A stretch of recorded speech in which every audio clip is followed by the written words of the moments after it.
Un vieil homme, sentant la faim approcher, attacha solidement un chien contre lui. Puis il s'éteignit, et Bella perdit sa liberté. 3 jours entiers sans rien manger. Tout ce qu'elle pouvait trouver avait déjà été englouti. Il ne restait plus qu'un cadavre glacé, sans vie. Devant elle, une rivière limpide, presque à portée de pattes. Mais les chaînes l'empêchaient de s'en approcher. Épuisée, Bella s'est allongée au sol, résignée, attendant que la mort vienne enfin la délivrer. Mais non, pas maintenant. Elle ne pouvait pas mourir. Elle pensait à son petit lion, peut-être à nouveau la cible des loups. Et surtout, elle n'avait pas encore retrouvé Lucas, son maître. C'est alors que 2 adolescents sont passés par là. Ils ont vu Bella, enchaînée, affaiblie. Par compassion, ils l'ont libérée. Enfin libre, Bella s'est précipitée en forêt, à la recherche de son fils. Mais à peine arrivée, elle a senti le danger. Une meute de loups s'approchait. Elle s'est mise à courir aussi vite qu'elle pouvait. Mais son chemin s'est vite retrouvé bloqué par une pente escarpée. Piégée, les loups l'encerclaient. Le chef de meute a bondi le premier, suivi par les autres. Bella s'est défendue de toutes ses forces. Mais elle était en infériorité, et bientôt couverte de blessures. Alors qu'elle allait céder, les loups se sont soudain figés. Ils ont reculé, méfiants. Bella a levé la tête, et elle l'a vu. C'était lui, le petit lion qu'elle avait élevé. Mais il n'était plus si petit. Il était devenu le roi de la forêt. En voyant sa mère adoptive au sol, il a foncé sans hésiter sur les loups. Aucun n'a pu rivaliser. En quelques instants, ils ont tous fui. Ils ne s'étaient pas vus depuis un an. Le lion et la chienne ont pressé leurs têtes l'une contre l'autre, comme pour rattraper tout ce temps perdu. Le lion léchait tendrement les plaies de Bella. Sous sa protection, plus aucun animal n'oserait jamais la toucher. Bella le regardait, fière et rassurée. Son fils était devenu fort. Il n'avait plus besoin d'elle.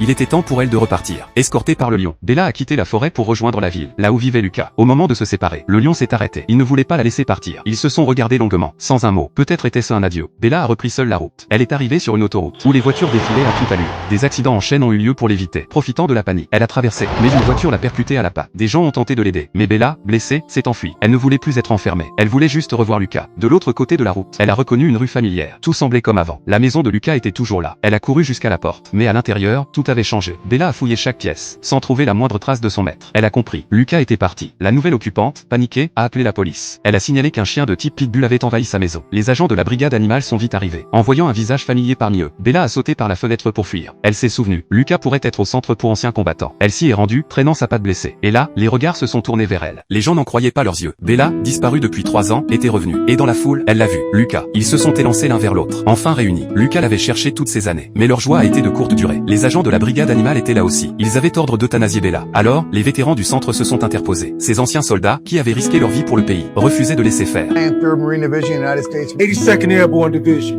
6th Fleet, United States Navy. 1st Airborne, Screaming Eagles. Lucas leur a rappelé. Le centre est une zone fédérale. La police locale n'a pas autorité ici. Bella était enfin en sécurité. Elle pouvait rester près de Lucas, sans craindre d'être séparée à nouveau. Parfois, elle regarde au loin, vers cette forêt où elle a laissé son lion. Et là-bas, le roi des bois pense toujours à sa mère, Bella.